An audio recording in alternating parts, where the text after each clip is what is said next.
बच्चों, आज आपका टॉपिक है अध्यारोपण का सिद्धांत, प्रिंसिपल ऑफ सुपरपोजिशन। ठीक है, तो सपोज करिए आपके पास कोई एक ऐसा निकाय है जिसमें कई आवेश हैं। मान लीजिए आवेश Q1 है, ये आवेश Q2 है, ये आवेश Q3 है, एक और आवेश ये है Q4। इसी तरह से इसमें n आवेश हैं।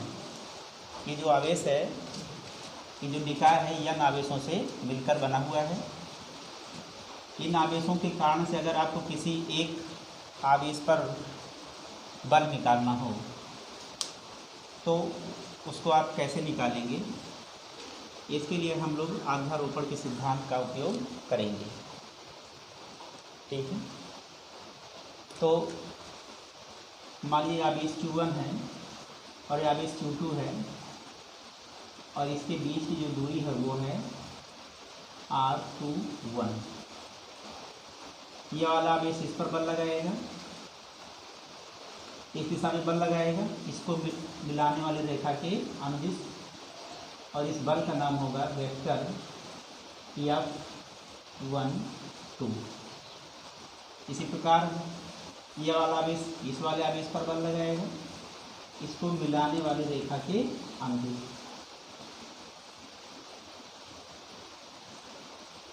तो किधर की तरफ, इस तरफ बल लगाएगा। ये दूरी कितनी है, R31। इस बल का नाम होगा वेक्टर F1T। इसी प्रकार यह आवेश Q4 है, ये भी आवेश इस आवेश पर बल लगाएगा, इसको मिलाने वाली रेखा के अनुदिश। इसे लिखा जाएगा ये वेक्टर F14। इस तरह से ये n आवेश है, n आवेश। ठीक है, और इसकी दूरी लिख लेते हैं। ये जो है डिस्टेंस है R41 और ये है RN1। और ये बल किधर लगाएगा, इधर की तरफ लगाएगा। Vector F1N। इसकी दिशा में जो है, इस बल की दिशा में एकांक सदिश क्या होगा, तो होगा R21, एकांक वेक्टर R21। इसी तरह से इसका एकांक सदिश होगा R31। इस प्रकार से इसका एकांक सदिश हो जाएगा R41। इसका एकांक सदिश हो जाएगा R।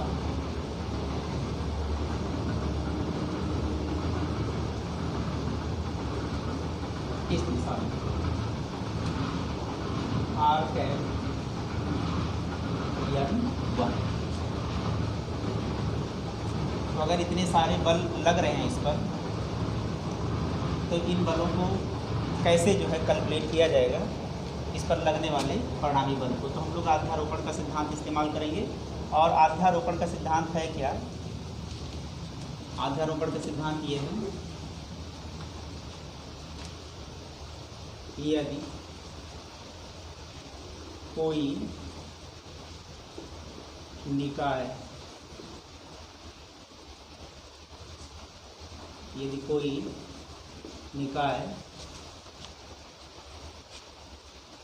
अनेक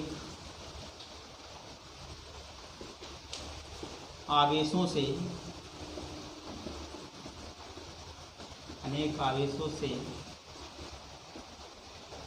मिलकर बना हो तो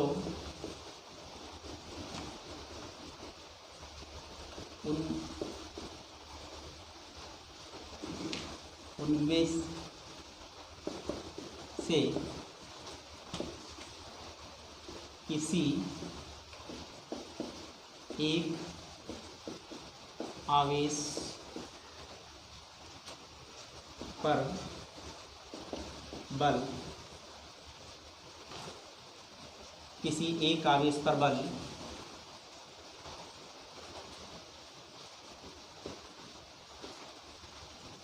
अन्य सभी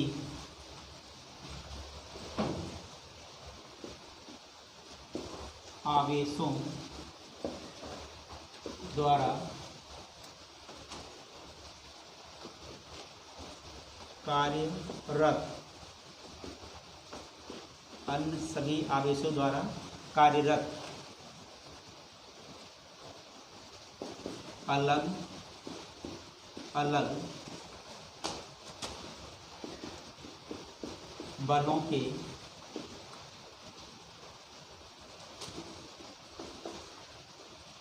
सदिश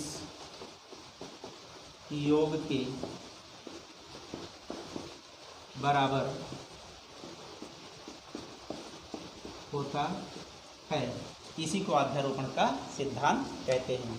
क्या सिद्धांत है? यदि कोई निकाय अनेक आवेशों से मिलकर बना हो तो उनमें से किसी एक आवेश पर बल अन्य सभी आवेशों द्वारा कार्यरत अलग अलग बलों के सदिश अलग अलग बलों के सदिश योग के बराबर होता है।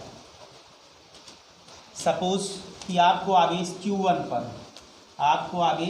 Q1 पर बल निकालना है अन्य सभी आवेशों के कारण से। तो Q1 आवेश पर जो बल होगा, Q1 आवेश पर बल F1, वो आप कैसे निकालेंगे? इस पर लगने वाले अलग अलग बलों पे, इस पर लगने वाले अलग अलग जो बल हैं इनका हमको क्या लेना होगा? सदिश योग लेना होगा। तो इस पर लगने वाला जो परिणामी बल F है, वेक्टर F1 है, पहले चार्ज पर लगने वाला बल, वो अन्य सभी बलों के, अन्य सभी बल क्या हैं? Vector F12 plus vector F13 plus vector F14 plus dot dot plus vector F1n। इस तरह से हम उसका परिणामी निकाल सकते हैं। तो हमें करना क्या होगा? जितने भी बल कार्य कर रहे हैं सबसे पहले उन सभी बलों को अलग अलग निकालना होगा। इसके पश्चात क्या करेंगे? हम उन सभी बलों का सदिश योग ले लेंगे। ये सदिश योग ले लेंगे इस प्रकार से, ठीक है। तो अब क्या करते हैं, हमारे पास n आवेशों से मिलकर बना हुआ एक निकाय है।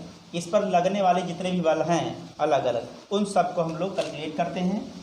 तो उन सबको कैलकुलेट करने के लिए आप निकाल लें। सबसे पहले देखिए, चार्ज 2 के कारण से चार्ज 1 पर लगने वाला बल, आवेश Q के कारण से Q1 पर लगने वाला बल कौन सा है? वेक्टर F12 इस दिशा में है।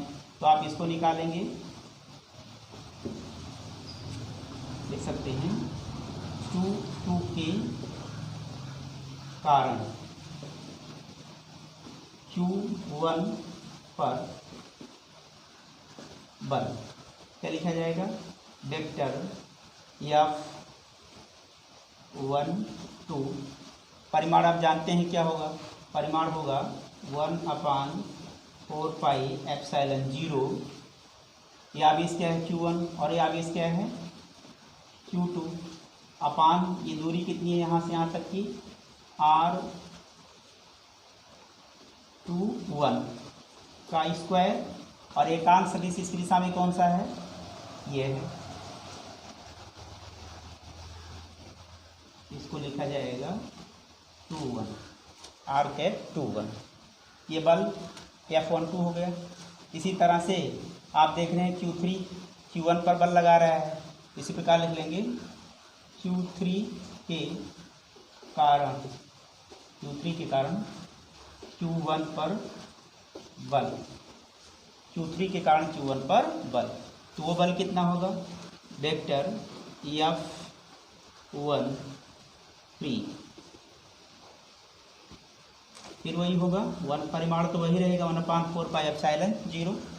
आवेश Q1 और दूसरा आवेश कौन सा है जो लगा रहा है, ये वाला Q3 अपान क्या हो जाएगा, ये जो आप दूरी ले रहे हो कितनी है, वो दूरी है R31 और इसकी दिशा में, इस बल की दिशा में एकांक सदिश कौन है, R31।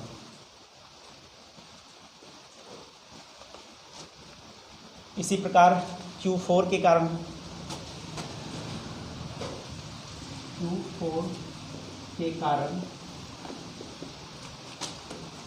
Q1 पर बल, ये कितना हो जाएगा, vector F14 1/4 pi epsilon 0 Q1 ये है और ये वाला आवेश कौन सा है, इंटू Q4 अपान R, यहाँ से यहाँ तक का 4 1 और इसका एकांक सदिश क्या है, R4 1।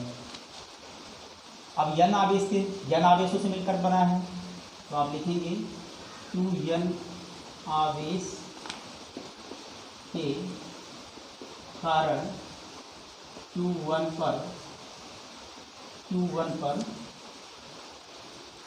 बल, Q1 पर बल। तो ये कौन सा होगा, vector F1n equals to 1/4 pi epsilon 0 Q1 Qn upon R, इसकी दूरी क्या है n1, एकांक सदिश क्या है n1, इस तरह से। तो हमने क्या किया कि Q1 पर अन्य सभी निकाय के अन्य सभी आवेशों के कारण से लगने वाले बलों को अलग अलग हमने निकाल लिया। अगर आप इस बलों को अलग अलग निकाल ले रहे हैं तो इनका हमको क्या लेना होगा बच्चों, इन सारे बलों का हमको सदिश योग लेना होगा, तब जाकर के Q1 पर हम परिणामी बल निकाल सकते हैं। ठीक है बच्चों।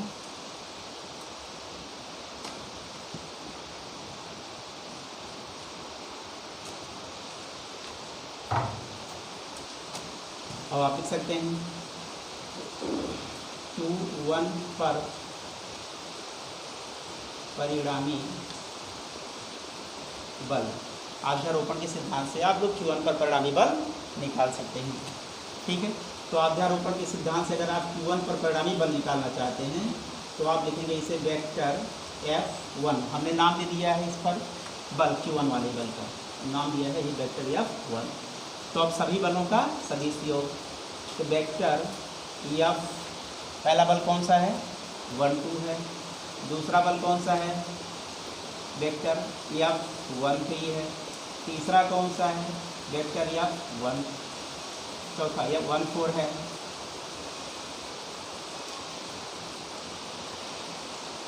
इस आवेश के कारण से लगने वाला बल, ठीक है।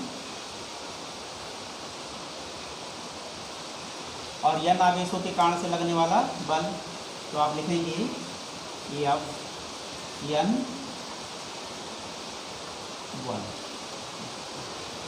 अब सबके वैल्यू रख दीजिए, वैल्यू पुट कर देते हैं, ठीक है, सदिश योग ले रहे हैं हम लोग।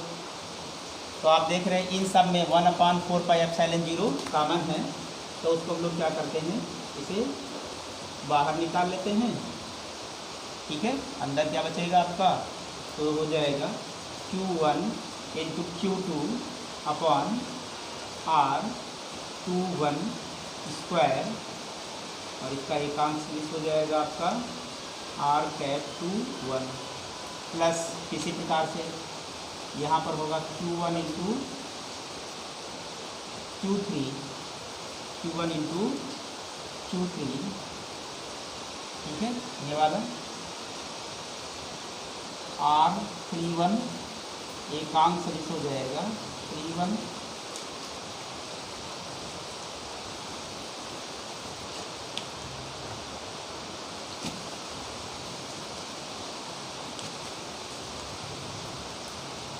अब ये वाला बल ले लेते हैं Q1 into Q4 upon R41 एकांक सदिश हो गया इसका R4 1। इसी तरह से ये अन्य आवेशों के कारण से Qn आवेश के कारण, तो ये वाला हो जाएगा Q1 इंटू Q1 Qn, और ये हो जाएगा Rn1, एकांक सदिश हो जाएगा n1। ठीक है बच्चों,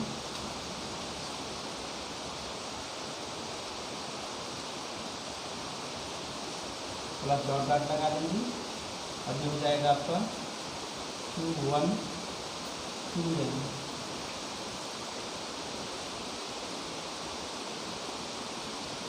इस तरह से हम लोग क्या करते हैं, सदिश योग लेते हैं।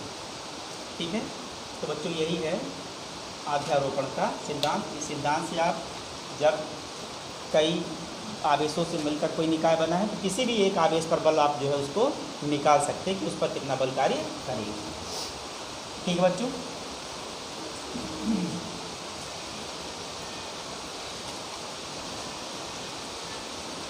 इसके पश्चात आप पढ़ेंगे कूलाम के नियम की लागू होने की शर्तें।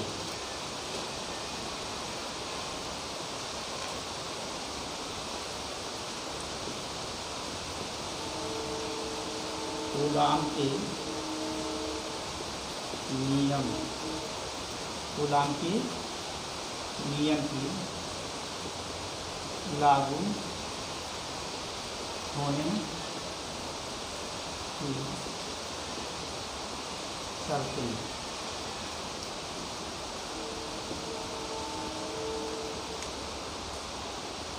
कूलाम के नियम कहाँ कहाँ लागू होते हैं, इसे ज़रा ध्यान से आप लोग जो है देख लीजिए।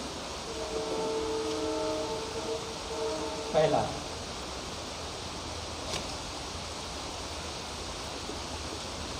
कूलाम का नियम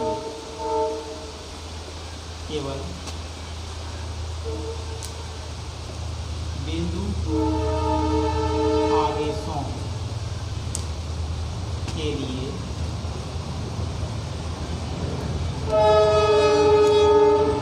लागू होता है। सबसे पहला तो यही है, आप वही एप्लीकेबल कर पाएंगे। इसके लिए एप्लीकेबल कर सकते हो इसको केवल बिंदु आवेशों के लिए। ठीक है, बिंदु आवेश किन्हें कहते हैं, जब आवेशित कण का आकार आवेशों के बीच की दूरी की तुलना में अत्यंत कम हो। आवेशित कण का आकार आवेशों के बीच की दूरी की तुलना में अत्यंत कम हो तो उसे हम लोग क्या कहते हैं, बिंदु आवेश कहते हैं। अगर आप ये ले रहे हैं सपोज, और एक चार्ज यहाँ ले रहे हैं, कोई आवेशित कण है ये, तो अगर इस दूरी की तुलना में देखा जाएगा तो इनका जो ये आकार होता है, ये जो आकार होता है आवेशित कण का, वो बहुत ही कम है। तो ऐसे आवेशों को हम लोग क्या बोलेंगे, बिंदु आवेश बोलेंगे। ठीक है बच्चों, और इसमें लिख सकते हैं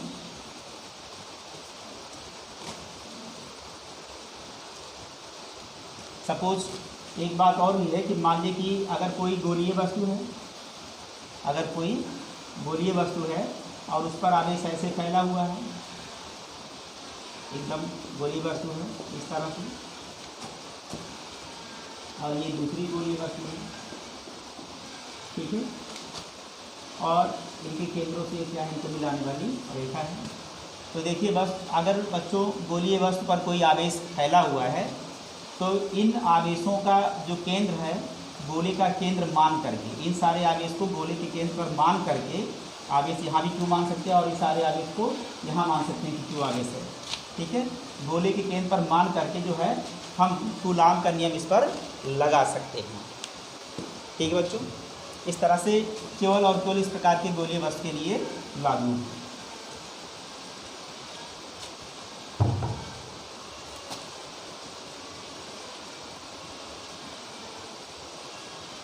दूसरा ये है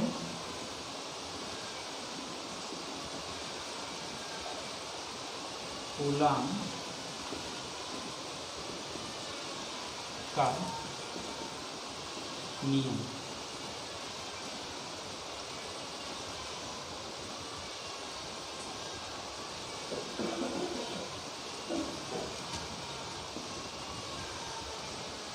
नाभिकीय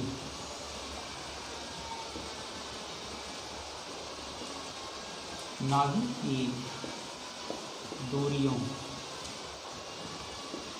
10⁻⁻15 नाभिकीय दूरियों से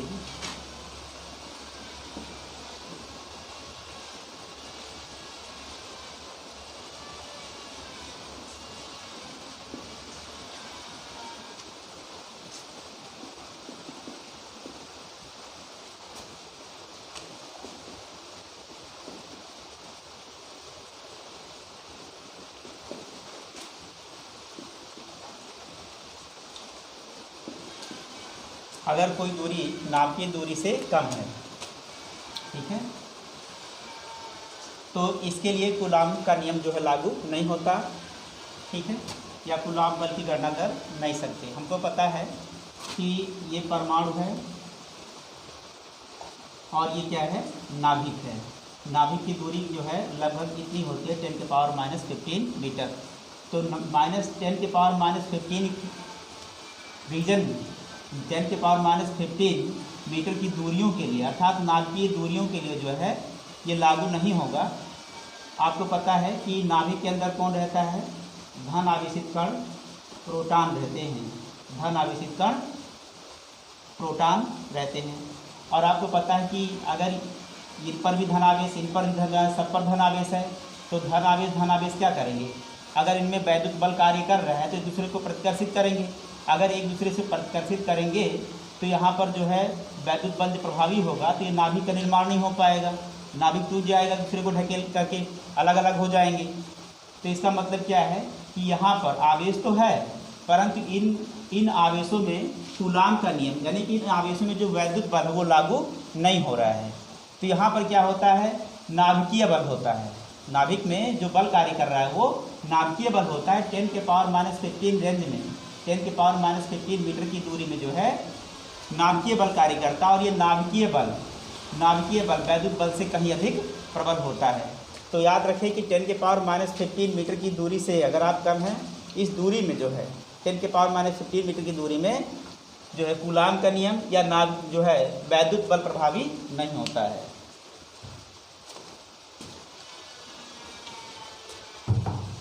अगला है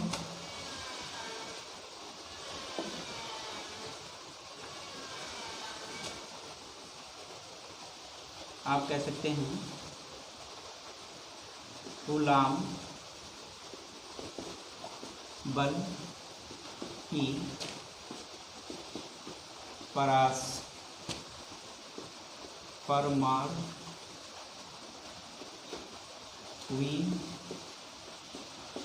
दूरियों से लेकर अनंत तक होता है। जो कूलाम बल की परास होती है वो परमाणु दूरियों से, परमाणु दूरी का मतलब ये होता है 10⁻⁻10 मीटर। इस 10⁻⁻10 मीटर से लेकर के कहाँ तक, अनंत तक, इसकी परास ये है। अर्थात परमाणु दूरी से लेकर के अनंत तक आप जो है कूलाम बल की जो गणना कर सकते हैं। तो यहाँ भी लागू है, ठीक है बच्चों। इस तरह से तीन बातें ये हैं कि कूलाम का नियम जो है बिंदु आवेशों के लिए केवल लागू होता है, और दूसरी बात यह है कि कूलाम का नियम नाभिकीय दूरियों से कम दूरियों के लिए लागू नहीं होता है। और कूलाम बल की परास जो होती है वो परमाणु दूरी से लेकर के कहाँ तक होती है, अनंत तक होती है। तो ये जो है कूलाम के नियम के लागू होने की शर्तें हैं।